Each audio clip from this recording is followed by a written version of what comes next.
പറ്റി തന്നെ പറഞ്ഞു തുടങ്ങാം. നമ്മൾ ട്രെയിലറും ടീസറൊക്കെ കണ്ടു, വളരെ പ്രോമിസിങ് ആയിരുന്നു. രണ്ട് പ്രത്യേകത എന്ന് വെച്ചാൽ, ഒന്ന് മലയാളത്തിൽ ഹൊറർ സിനിമകൾ അങ്ങനെ വരുന്നില്ല. രണ്ടാമത്തെ കാര്യം, ഹൊറർ സിനിമകൾ മലയാളികൾക്ക് ഭയങ്കര ഇഷ്ടമാണ്. ഈ രണ്ട് പോയിന്റും ഈ രണ്ട് എലമെൻറ്റും പോസിറ്റീവായിട്ട് അവിടെ നിൽക്കുന്നുണ്ട്. അതിനപ്പുറം എന്താണ് മലയാളികൾക്ക് ഈ സിനിമയിൽ നിന്ന് കിട്ടുന്നത്? ഇല്ല, എസ്ര ഒരു തീർച്ചയായിട്ടും ഒരു ഹൊറർ സിനിമ ആണ് എന്നുള്ള കാര്യത്തിൽ യാതൊരു സംശയമില്ല. ആ ജോണറിൽ ഒരു ക്ലാരിറ്റി കുറവുമില്ലാതെ പെടുത്താൻ സാധിക്കുന്ന ഒരു സിനിമയാണ്. പക്ഷേ ഐ സ്ട്രോങ്ലി ബിലീവ് ആ സിനിമ കുറച്ചുകൂടി നന്നായിട്ട് ആസ്വദിക്കണമെങ്കിൽ അതൊരു സിനിമയായിട്ട് കാണണം. ഞാനൊരു ഹൊറർ സിനിമ കാണാൻ പോകുന്നു എന്ന് വിചാരിച്ച് കാണാതെ അതൊരു സിനിമയായിട്ട് കാണണം. കാരണം അഫ്കോഴ്സ് അതൊരു ഹൊറർ സിനിമയാണെങ്കിലും ഭയപ്പെടുത്തുന്ന സീനുകളും മൊമെൻറ്റ്സും ഒക്കെ സിനിമയിലുണ്ടെങ്കിലും ഒരു വലിയ കഥ പറയുന്ന സിനിമയാണ്. ഓൾമോസ്റ്റ് ഒരു നൂറ്റാണ്ടിൻ്റെ സ്പാനുള്ള ഒരു കഥ പറയുന്ന സിനിമയാണ്. ആൻഡ് അതിൻ്റെ പ്ലോട്ട് ഇൻ്റർവ്യൂ ചെയ്തിരിക്കുന്നതും ഒക്കെ വളരെ ഇൻട്രിക്കേറ്റ് ആയിട്ടാണ്. ഒരുപാട് റിസർച്ചും കാര്യങ്ങളൊക്കെ ചെയ്ത് ഇൻഫാക്ട് ഈ സിനിമയിൽ ഒരുപാട് ഇൻഫർമേഷൻ ഉണ്ട്. അപ്പോൾ അങ്ങനെ ഒരു മുൻവിധികളില്ലാതെ ഒരു ഓപ്പൺ മൈൻഡോട് കൂടി കണ്ടാലായിരിക്കും എസ്ര കുറച്ചുകൂടി നന്നായിട്ട് ആസ്വദിക്കാൻ സാധിക്കുക. എന്നെ എസ്രയിലേക്ക് ആകർഷിച്ചത് അതൊരു ഹൊറർ സിനിമ ആയതുകൊണ്ടും മലയാളത്തിൽ അങ്ങനെ ഹൊറർ എന്ന് പറയുന്ന ജോണർ അങ്ങനെ വളരെ എന്താ പറയുക സ്ട്രെയിറ്റ് ഫോർവേഡായിട്ട് ഹാൻഡിൽ ചെയ്യുന്നൊരു സിനിമ അടുത്ത കാലത്ത് ഉണ്ടായിട്ടില്ല എന്നുള്ളതല്ല എന്നെ ആകർഷിച്ചത്. I was truly impressed with what's on paper. അതിൻ്റെ കഥയും അതിൻ്റെ തിരക്കഥയും എനിക്ക് ഭയങ്കര ഇഷ്ടപ്പെട്ടു. ദെൻ ഞാൻ ഈ കഥ ഞാൻ കേൾക്കുന്ന ഒരുപാട് വർഷങ്ങൾക്ക് മുമ്പാണ്. അന്നേ ഞാൻ എൻ്റെ ഡയറക്ടർ ജയേഷിനോട് ഞാൻ പറഞ്ഞിരുന്നു, എനിക്കിത് ഭയങ്കര ഇഷ്ടപ്പെട്ടു, ഭയങ്കര പുതിയതാണിത്, പക്ഷേ എൻ്റെ ഡേറ്റ് കിട്ടാൻ കുറച്ച് സമയമെടുക്കും. അപ്പം മേ ബി നമ്മൾ ഈ സിനിമ ചെയ്യുന്ന സമയമാകുമ്പോഴേക്കും ഇതുപോലെയുള്ള 1-2 സിനിമകൾ മലയാളത്തിൽ വന്നാൽ ഇത് അപ്രസക്തമായി പോകില്ലേ എന്ന് ഞാൻ അന്ന് ചോദിച്ചിരുന്നു. അപ്പോൾ അന്ന് ശേഷം പറഞ്ഞിരുന്നു ഇറ്റ്സ് ഓക്കെ, ഐ മീൻ നമുക്ക് നോക്കാം. പക്ഷേ എന്നെ എപ്പോഴും അത്ഭുതപ്പെടുത്തിയത് അങ്ങനെ ഒരു സിനിമ വന്നിട്ടില്ല. പലപ്പോഴും മലയാളത്തിൽ നമ്മൾ ഹൊറർ കൈകാര്യം ചെയ്യുമ്പോൾ എൻ്റെ തന്നെ കരിയറിൽ ഞാൻ ചെയ്തിട്ടുള്ള ഹൊറർ സിനിമകൾ എടുത്തു നോക്കിയാൽ ഒരു കോമിക് ട്രാക്ക് ഉണ്ടാവും, ഒരു സേഫ്റ്റി നെറ്റായിട്ട്. അതായത് ആൾക്കാർ പേടിച്ചില്ലെങ്കിൽ എന്നാൽ ചിരിക്കട്ടെ എന്ന് ഒരു കോമിക് ട്രാക്ക്, ഒരു സേഫ്റ്റി നെറ്റായിട്ട് ഉണ്ടാവും. പക്ഷെ ഇതിനതില്ല. ഇതൊരു ഇൻഫാക്ട് അതിനുള്ള സമയം സിനിമയിലില്ല, ആൻഡ് അതിനുള്ളൊരു സ്പേസ് ഇതിൻ്റെ നറേറ്റീവിലും ഇല്ല, അതിനൊരു ആവശ്യവുമില്ല. ഇത് നമ്മൾ ഇൻ്റർനാഷണലി കണ്ട് പരിചയിച്ച ഹൊറർ സിനിമകളെ പോലെ ഈ പാരനോർമൽ പ്രസൻസ് ആണ് ഇതിൻ്റെ കേന്ദ്ര ഒരു കഥാ തന്തു. അപ്പോൾ അതിനെ കേന്ദ്രീകരിച്ചുകൊണ്ട് വേറെ എങ്ങോട്ടും ഡിവേറ്റ് ചെയ്യാതെ തന്നെ പോകുന്നൊരു സിനിമയാണ്. ഇതിലൊരു കഥയുണ്ട് എന്ന് പറയുന്ന സമയത്ത് നമ്മൾ ഹോളിവുഡ് സിനിമകൾ, കോൺചറിങ് ആണെങ്കിലും ലൈറ്റ്സ് ഔട്ട്, അത്തരം മൂവീസ് മലയാളികൾ ഇഷ്ടപ്പെടുന്നുണ്ടെങ്കിലും നമുക്കെപ്പോഴും മലയാള സിനിമയാകുമ്പോൾ അതിലൊരു കഥ വേണം എന്നുള്ളതാണ്. ഇപ്പം നമ്മൾ മലയാളത്തിലെ ഇത്തിരി പേടിപ്പെടുത്തുന്ന സിനിമകൾ അല്ലെങ്കിൽ സൂപ്പർ നേച്ചുറൽ എലമെൻറ്റ്സുള്ള സിനിമകൾ എടുത്ത് നോക്കിയാൽ, ആദ്യം മുതലുള്ള സിനിമകൾ എടുത്ത് നോക്കിയാൽ, ഭാർഗവി നിലയായാലെങ്കിലും ശ്രീകൃഷ്ണ പരുന്താണെങ്കിലും വീണ്ടും ലിസാണെങ്കിലും അതിലൊക്കെ ഒരു കഥയുണ്ട്. അതുകൊണ്ട് തന്നെ ആയിരിക്കാം അല്ലേ മലയാളികൾക്കൊരു കഥ വേണം, ആ ഒരു പശ്ചാത്തലം വേണം. മലയാളത്തിലൊരു ഒരു കംപ്ലീറ്റ് ഒരു കഥ വേണം. പശ്ചാത്തലം എന്ന വാക്ക് ഉപയോഗിച്ചപ്പോൾ ആക്ച്വലി നന്നായി. കാരണം അതിൽ ഭയങ്കര പുതുമയുണ്ട് എസ്രയിൽ. കാരണം ഇതിനോടകം എല്ലാവർക്കും അറിയാമല്ലോ, ഒരു ജൂയിഷ് ഹിസ്റ്ററി ഉണ്ട് ഇതിൻ്റെ ഒരു ബാക്ക്ഡ്രോപ്പായിട്ട്. അത്തരത്തിൽ ഒരു പശ്ചാത്തലത്തിൽ കഥ പറയണമെങ്കിൽ ഇന്ത്യയിൽ 2 സ്ഥലങ്ങൾക്ക് അതിന് ഒരു സ്പേസ് ഉള്ളൂ. ഒന്ന് കേരളവും മറ്റൊന്ന് ഗോവയും. ഇവിടെ 2 സ്ഥലങ്ങളിലാണ് എന്തെങ്കിലും തരത്തിലൊരു ജൂയിഷ് സെറ്റിൽമെൻറ്റ് ഇന്ത്യയിൽ ഉണ്ടായിട്ടുള്ളത്. എന്നിട്ടും നമ്മൾ കേരളത്തിൽ അങ്ങനെ ഒരു സിനിമയെ പറ്റി ആരും ചിന്തിച്ചിട്ടില്ല എന്നുള്ളത് ശരിക്കും ഭയങ്കര സർപ്രൈസിങ് ആണ്. അതാണ് ഞാൻ പറഞ്ഞത്, ഒരുപാട് ഇൻഫർമേഷൻ ഉണ്ട് ഈ സിനിമയിൽ. ചേന്ദമംഗലം എന്ന് പറയുന്ന സ്ഥലത്ത് വർഷങ്ങൾക്ക് മുമ്പ് ഒരു ജൂയിഷ് സെറ്റിൽമെൻറ്റ് ഉണ്ടായിരുന്നു. മട്ടാഞ്ചേരിയിൽ ഇവർ ട്രേഡ് നടത്താൻ വരുമായിരുന്നു. അപ്പോൾ അന്നത്തെ കാലത്ത് ഈ ചേന്ദമംഗലത്തിൽ താമസിച്ച് മട്ടാഞ്ചേരിയിൽ ഒന്ന് ജോലി ചെയ്ത് തിരിച്ച് വാട്ടർവേസിലൂടെ സഞ്ചരിക്കുന്ന ഒരു ജൂയിഷ് ട്രേഡിംഗ് കമ്മ്യൂണിറ്റി വളരെ ഹെൽത്തി ആയിട്ട് കേരളത്തിൽ നിന്നിരുന്നു. അപ്പോൾ അതൊക്കെ ഈ സിനിമയിൽ ഉണ്ട്. അതെ, ഒരു ഹിസ്റ്ററി ഉണ്ട്, അതിനകത്ത് ഇൻഫർമേഷൻ ഉണ്ട്. നമ്മൾ ഈ സിനിമയെ പറ്റി ഇപ്പോൾ എത്ര പറഞ്ഞാലും അതൊരു സിനിമ എന്നുള്ള രീതിയിൽ നിന്നാണ് നമ്മൾ സംസാരിക്കുന്നത്. ഒരു ക്യാരക്ടറിലേക്ക് വരുമ്പോൾ രഞ്ജൻ അല്ലേ കഥാപാത്രം, നമ്മളെ ഒരു സംവിധായകൻ വന്ന് നമ്മളോട് കഥ പറയുന്ന സമയത്ത് നമുക്കതിൽ എന്തെങ്കിലും ചാലഞ്ചിങ് ആയി തോന്നണം. സിനിമ അങ്ങനെ ആയിരിക്കണം, ക്യാരക്ടറും അങ്ങനെ ആയിരിക്കണം. എനിക്ക് നിർബന്ധമില്ല, എനിക്ക് സിനിമ നന്നായാൽ മതി. അത് ശരി. കഥാപാത്രത്തിന് എനിക്ക് എന്ത് ചെയ്യാൻ കഴിയും? ഇല്ല, അത് എനിക്ക് അങ്ങനെ വലിയ ഇതിൽ എനിക്ക് എന്ത് അഭിനയിച്ച് ഫലിപ്പിക്കാൻ സാധിക്കും എന്നുള്ള ചോദ്യം എനിക്ക് വലിയ പ്രസക്തമല്ല. എനിക്ക് സിനിമ നല്ല സിനിമ ആയിരിക്കുമോ, ഇതിൽ ഇപ്പം എൻ്റെ 10-50 ദിവസം മുടക്കി ഞാൻ ഉണ്ടാക്കുന്ന ഈ product is it worth being made എന്നുള്ളത് തന്നെയാണ് എൻ്റെ ഏറ്റവും വലിയ ചോദ്യം. എനിക്കതിൽ ഒരു ഒരു മോശം തിരക്കഥയിൽ ഗംഭീര അഭിനയ സാധ്യതയുള്ളൊരു കഥാപാത്രമായിട്ട് ആരെങ്കിലും വന്നാൽ ഞാൻ ആ സിനിമ ചെയ്യില്ല. നമുക്കറിയാം ഈ സിനിമ ക്രിസ്മസിന് റിലീസ് ചെയ്യേണ്ട സിനിമയായിരുന്നു, പക്ഷെ ഇത്രയും നീണ്ടുപോയി, ഫെബ്രുവരിയിലെത്തി. ഇത് നീണ്ടുപോയതിനനുസരിച്ച് മറ്റു സിനിമകളും അതിൻ്റെ ഷൂട്ടിങ്ങും ഒക്കെ മുടങ്ങി. അതിനുശേഷം വീണ്ടും വരുന്ന സിനിമകൾ വീണ്ടും താമസിക്കുകയാണ്. അപ്പോൾ ഒരു സിനിമയോട് കുറച്ചും കൂടി ഉത്തരവാദിത്തമുള്ള ഒരാളെന്ന നിലയിൽ ഒരു ആക്ടർ മാത്രമല്ല, ഒരു പ്രൊഡ്യൂസർ കൂടിയാണ്. അപ്പോൾ ഈ സിനിമാ സമരങ്ങൾ കുറച്ച് ബുദ്ധിമുട്ടുണ്ടാക്കുന്നില്ലേ? നമുക്കൊരു ശാശ്വത പരിഹാരം അതിന് വേണ്ടേ? ഇപ്പോൾ കഴിഞ്ഞു, ശരിയാണ്. ആ സമരം കാരണം ഉണ്ടായ നഷ്ടം അതവിടെ തന്നെ നിലനിൽക്കും. അത് നമുക്കിനി മേക്കപ്പ് ചെയ്യാനൊന്നും പറ്റില്ല. But what can we do about it? സംവിധായകൻ എന്നുള്ള ഒരു റോളിലേക്ക് എത്തിപ്പെടാൻ പോവുകയാണ്. സംവിധായകന് കുറച്ചും കൂടെ ഒരു റെസ്പോൺസിബിലിറ്റി ഉണ്ടായിരിക്കും, അതിനൊരു കോൺഫിഡൻസ് വേണം. ആ ഒരു കോൺഫിഡൻസ് എങ്ങനെയാണ് ഉണ്ടാക്കുന്നത്? കോൺഫിഡൻസ് ഉണ്ടാവുന്ന ഏരിയ എങ്ങനെയാണ്? ഒരു സിനിമ എൻ്റേതായിട്ടൊരു സിനിമ ചെയ്യണം എന്നുള്ളൊരു ആഗ്രഹം ഒരുപാട് നാളായിട്ടുണ്ടായിരുന്നു. ഒരുപാട് വിഷയങ്ങൾ എൻ്റെ സിനിമകൾക്കും മറ്റു സിനിമകൾക്കും എല്ലാം ഞാൻ കേൾക്കുമ്പോഴും ഞാൻ വിചാരിക്കും, ഇത് ഞാൻ ചെയ്താൽ ഞാൻ എങ്ങനെ ചെയ്യുമായിരുന്നു എന്ന് ഞാൻ പലപ്പോഴും ചിന്തിക്കാറുണ്ട്. ഇപ്പോൾ ലൂസിഫർ എന്ന് പറഞ്ഞ സിനിമ വളരെ ആദർശ്യമായിട്ട് സംഭവിച്ചതാണ്. കാരണം ഈ ടിയാൻ എന്ന് പറഞ്ഞ സിനിമയുടെ ഷൂട്ടിംഗ് സമയത്ത് ഒരുപാട് വൈകുന്നേരങ്ങളിൽ മുരളി ഞാനും ഇരുന്ന് സംസാരിക്കുമ്പോൾ ഇങ്ങനെ സിനിമാ വിഷയങ്ങൾ ചർച്ച ചെയ്യുകയും, അങ്ങനെ മുരളിയുടെ മനസ്സിലുള്ളൊരു വിഷയം, ലാലേട്ടൻ അഭിനയിക്കേണ്ട ഒരു വിഷയം എന്നോട് പറഞ്ഞപ്പോൾ ഞാൻ വെറുതെ ഓഫ് ഹാൻഡ് ചോദിച്ചു, നന്നായിട്ടുണ്ട്, ആരാ ഡയറക്റ്റ് ചെയ്യുന്നതെന്ന് ചോദിച്ചപ്പോൾ മുരളി ഇങ്ങോട്ട് ചോദിച്ചു, ഡയറക്റ്റ് ചെയ്യുന്നു എന്ന്.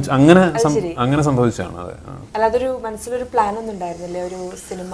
തീർച്ചയായിട്ടും ഒരു പ്ലാൻ ഉണ്ടായിരുന്നു, പക്ഷെ അത് ഇപ്പോൾ ഇങ്ങനെ സംഭവിക്കും എന്നുള്ളത് അത് പ്ലാൻഡ് ആയിരുന്നില്ല. അത് അങ്ങനെ ഒരു വൈകുന്നേരം സംഭവിച്ച ഡെവലപ്മെന്റ് ആണ്. ഒരു സിനിമ ചെയ്യുമ്പോൾ ഞാൻ ഈ സിനിമ ചെയ്യാൻ പോവുകയാണ്, ഇങ്ങനെയൊക്കെ ആയിരിക്കണം അതിൻ്റെ പ്ലാനിങ് എന്ന് പറയുമ്പോൾ അതൊരു പ്രേക്ഷകരുടെ ഭാഗത്തു നിന്നാണോ ചിന്തിക്കുക, അതോ സ്വന്തം ഭാഗത്തു നിന്നാണോ ആ സിനിമ കാണാൻ ശ്രമിക്കുന്നത്? എല്ലാ സംവിധായകരും അവർക്ക് കൺവിൻസിങ് ആയിട്ടുള്ള, അവർക്ക് ഇഷ്ടപ്പെട്ട ഒരു സിനിമ അവർക്ക് ഇഷ്ടപ്പെട്ട രീതിയിൽ ആണ് ചെയ്യാറുള്ളത്. അത് പ്രേക്ഷകന് ഇഷ്ടപ്പെട്ടാൽ നല്ലത്, അങ്ങനെ ഇഷ്ടപ്പെടാവുകയും ഉണ്ടാകാം. ഇതിനൊരു ഫുൾ പ്രൂഫ് ഒരു മെത്തേഡ് ഉണ്ടെങ്കിൽ കൃത്യമായിട്ട് ഓരോ പ്രാവശ്യവും ഇതാണ് പ്രേക്ഷകന് ഇഷ്ടപ്പെടുന്നതെന്ന് തീർച്ചയായിട്ടും ഉറപ്പിച്ച് പറയാൻ സാധിക്കുന്ന ഒരു ഫോമുല ഉണ്ടായിരുന്നെങ്കിൽ ആരും വിജയിക്കാത്ത സിനിമകൾ ചെയ്യില്ലല്ലോ. എല്ലാവരുടെയും എല്ലാ സിനിമകളും വിജയിച്ചേനെ. അതല്ലല്ലോ, ദാറ്റ്സ് നോട്ട് ദ കേസ്. അപ്പോൾ എനിക്കും അങ്ങനെയാണ്. ഞാൻ ലൂസിഫർ എന്ന് പറഞ്ഞ സിനിമ എനിക്ക് ബോധിച്ച, എനിക്ക് ഏറ്റവും ഇഷ്ടപ്പെട്ട രീതിയിലായിരിക്കും ഞാൻ ചെയ്യുക. അത് പ്രേക്ഷകന് ഇഷ്ടപ്പെടണേ എന്ന് ഞാൻ പ്രത്യാശിക്കുന്നു. അത്രയേ ഉള്ളൂ. നമ്മൾ എസ്രയിലേക്ക് തിരിച്ചു വരികയാണെങ്കിൽ, നമ്മൾ സിനിമയിൽ പറയുന്നത് ഒരു സൂപ്പർ നേച്ചുറൽ ആയിട്ടുള്ള ഒരു എലമെൻറ്റിനെ പറ്റിയാണ്. പ്രേതം, ദുരാത്മാക്കൾ, അത്തരം കാര്യങ്ങളാണ് നമ്മൾ ഈ ഒരു ഹൊറർ സിനിമകളിലൂടെ പറയുന്നത്. നിങ്ങളുടെ ഷൂട്ടിങ്ങിനിടയിൽ തന്നെ അത്തരത്തിലുള്ള ചില സംഭവങ്ങൾ ഉണ്ടായിട്ടുണ്ടെന്ന് പറയുകയുണ്ടായി. അപ്പോൾ എങ്ങനെയാണ് അതിനെ കാണുന്നത്? എങ്ങനെയാണ്? പ്രത്യേകിച്ച് എന്താണെന്ന് ചോദിക്കാൻ കാര്യം എന്താണെന്ന് വെച്ചാൽ, ഇപ്പോൾ നമ്മൾ ഫിസിക്സിലൊക്കെ പറയുന്നുണ്ട്, പുതിയ പഠനങ്ങൾ വരുന്നുണ്ട്, ഫിസിക്സിലെ ചില ഏരിയാസൊക്കെ പറയുന്നുണ്ട്. അത്തരം എലമെൻറ്റ്സ് എവിടെയൊക്കെയോ ഉണ്ട്, നമ്മളുടെ കണ്ണുകൾ കൊണ്ട് കാണാൻ പറ്റാത്ത 3D കാഴ്ചകൾക്ക് അപ്പുറമായിട്ടുള്ള ചില കാര്യങ്ങൾ ഉണ്ട് എന്ന് പറയുന്നുണ്ട്. എങ്ങനെയാണ് അതിനെ വിശ്വസിക്കുന്നത്, എങ്ങനെ എടുക്കുന്നത്? എനിക്കങ്ങനെ ഇത്തരം കാര്യങ്ങളിൽ വലിയൊരു വിശ്വാസമുള്ള ഒരാളല്ല ഞാൻ. അതിൽ വിശ്വസിക്കുന്നവരെ ഞാൻ കളിയാക്കുകയല്ല. പക്ഷേ എനിക്കിത് കേൾക്കുമ്പോൾ ആക്ച്വലി ഒരു തമാശയായിട്ടാണ് തോന്നാറുള്ളത്. ഇപ്പം നമ്മുടെ ലൊക്കേഷനിലും ഞാനന്ന് ലൊക്കേഷനിലെത്തിയപ്പോൾ ഇങ്ങനെ എല്ലാവരും ഇങ്ങനെ പേടിച്ചിട്ട് വന്ന് പറഞ്ഞപ്പോൾ എനിക്ക് ഭയങ്കരമായിട്ട് ചിരി വന്നു. പക്ഷേ എനിക്ക് മനസ്സിലായി പറയുന്ന ആൾക്കാർ അതിൽ വിശ്വസിച്ച് ശരിക്കും ഭയപ്പെട്ടാണ് പറയുന്നത്. അപ്പോൾ അത് അവരുടെ, അങ്ങനെ അതിൽ വിശ്വസിക്കാൻ പാടില്ല എന്ന് ഞാൻ പറയുന്നില്ല. അത് ഇറ്റ്സ് യുവർ ചോയ്സ്. എനിക്കങ്ങനൊരു വിശ്വാസമില്ല ഇതിൽ. ഈ സിനിമയുടെ ഒരു മേക്കിങ്ങിനെ പറ്റി, അതിലുപയോഗിച്ചിരിക്കുന്ന ഒരു ടെക്നോളജിയൊക്കെ പറ്റി തുടക്കത്തിൽ പറയുകയുണ്ടായി. നമ്മളെല്ലാവരും ട്രെയിലറിൽ കൂടെ കാണുന്നതുമാണ്. അപ്പോൾ പുതിയൊരു സംവിധായകനാണ് JK. എങ്ങനെയാണ് അദ്ദേഹത്തിൻ്റെ അയാളൊരു പ്രോമിസിംഗ് ആയിട്ടുള്ള ഒരു സംവിധായകനാണെന്ന് തോന്നുന്നുണ്ടോ? സുജിത്തിന്റെ ഒരു കഴിവ് നമ്മൾ എടുത്തു പറയേണ്ടത്, അതിൻ്റെ ഒരു ക്യാമറമാൻ ഒരു വിഷൻ എക്സിക്യൂട്ട് ചെയ്യാനാണ് പറ്റുക. ഓഫ്കോഴ്സ് അതിൽ ഒരു വലിയ വ്യത്യാസം ക്യാമറമാൻ്റെ മിടുക്ക് കൊണ്ടുവരും. പക്ഷേ ഈ വിഷൻ ക്രിയേറ്റ് ചെയ്യേണ്ടത് ഡയറക്ടറാണ്. അപ്പോൾ അതിൽ ജയകൃഷ്ണന് വളരെ ക്ലാരിറ്റി ഉള്ളൊരു വിഷൻ ഉണ്ടായിരുന്നു ഈ സിനിമയെക്കുറിച്ച്. ഇങ്ങനെയാണ് ഈ സിനിമ, ഇതാണ് വേണ്ടത്, അത് രഞ്ജൻ ഇങ്ങനെയാണ്, പ്രിയ ഇങ്ങനെയാണ്, അവർ താമസിക്കുന്ന വീട് ഇങ്ങനെയാണ്, എസ്ര ഇങ്ങനെയാണ് എന്നുള്ളതിനെ പറ്റി കൃത്യമായൊരു വിഷൻ ഉണ്ടായിരുന്നു. ആ ക്ലാരിറ്റിയാണ് ഒരു സംവിധായകൻ്റെ ഏറ്റവും വലിയ ഒരു ക്വാളിറ്റി എന്ന് പറയുന്നത്. അതില്ലാതെ വരുമ്പോഴാണ് സിനിമയ്ക്ക് തന്നെ ഒരു ക്ലാരിറ്റി ഇല്ലായ്മ വരുന്നത്. ജയകൃഷ്ണൻ ആ കാര്യത്തിൽ കൃത്യമായിട്ടുള്ള ക്ലാരിറ്റി ഉണ്ടായിരുന്നു. ആൻഡ് ഞാൻ പറയേണ്ട കഥ ഏത് രീതിയിലാണ് പറയേണ്ടത് എന്നുള്ളതിനെ പറ്റിയും ഒരു സംശയങ്ങളും, അതെ, ബേസിക്കലി അതാണ് ഞാൻ എപ്പോഴും ഞാൻ വിശ്വസിക്കുന്നത്. ഒരു സിനിമയ്ക്ക് ഒരു കഥയുണ്ട്, അതെങ്ങനെ പറയണം എന്ന് സംവിധായകന് നല്ല ബോധ്യം വേണം.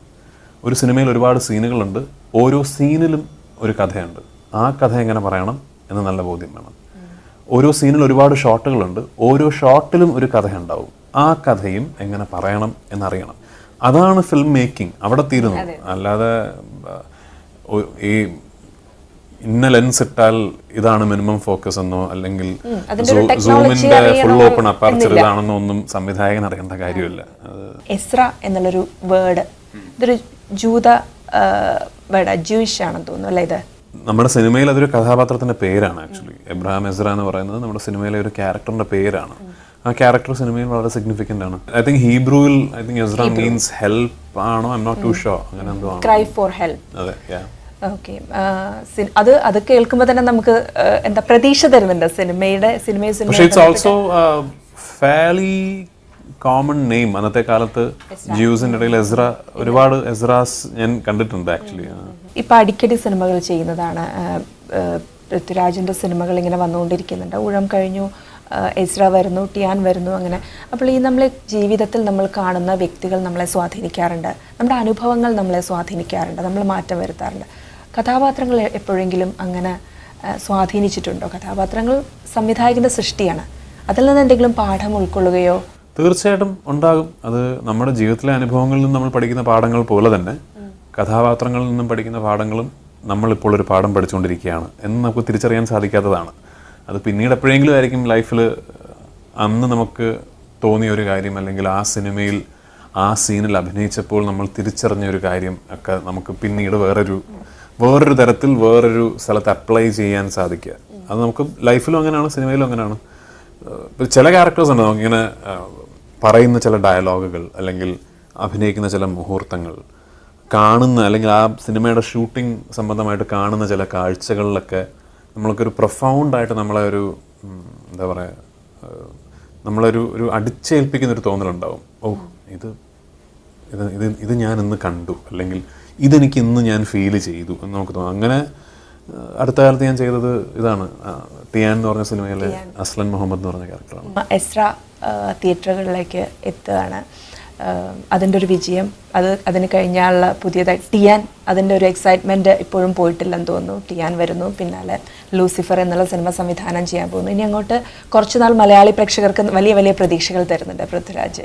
ഞാൻ വേറെ ഒരു പ്രതീക്ഷ ഞാൻ തരുന്നില്ല. ഞാൻ തരുന്ന പ്രതീക്ഷ ഇതേ ഉള്ളൂ. ഞാൻ ചെയ്യുന്ന സിനിമകൾ എൻ്റെ പൂർണ്ണതയിൽ എത്തിക്കാൻ ഞാൻ എൻ്റെ പരമാവധി കഷ്ടപ്പെടും. എൻ്റെ കഴിവ് മുഴുവൻ ഉപയോഗിച്ച് ഞാൻ ചെയ്യുന്ന സിനിമകൾ തിയേറ്ററിൽ കാണാൻ വരുമ്പോൾ അതൊരു എന്താ പറയുക, ഒരു വർത്ത് വൈൽ എക്സ്പീരിയൻസ് ആയിരുന്നു. ഓക്കെ, സിനിമ കുഴപ്പമില്ല, കാണാൻ കൊള്ളാം എന്ന് വേറെ മിനിമം അങ്ങനെയെങ്കിലും ഒരു എക്സ്പീരിയൻസ് എൻ്റെ സിനിമകൾ കാണാൻ വരുന്ന പ്രേക്ഷകനിലേക്ക് ഞാൻ കൊടുക്കണമെന്ന് എനിക്ക് ആഗ്രഹമുണ്ട്. അതിൽ ഞാൻ ഗ്യാരണ്ടിയൊന്നും തരുന്നില്ല. പക്ഷേ എൻ്റെ ശ്രമങ്ങൾക്കൊരു കുറവുണ്ടാവില്ല.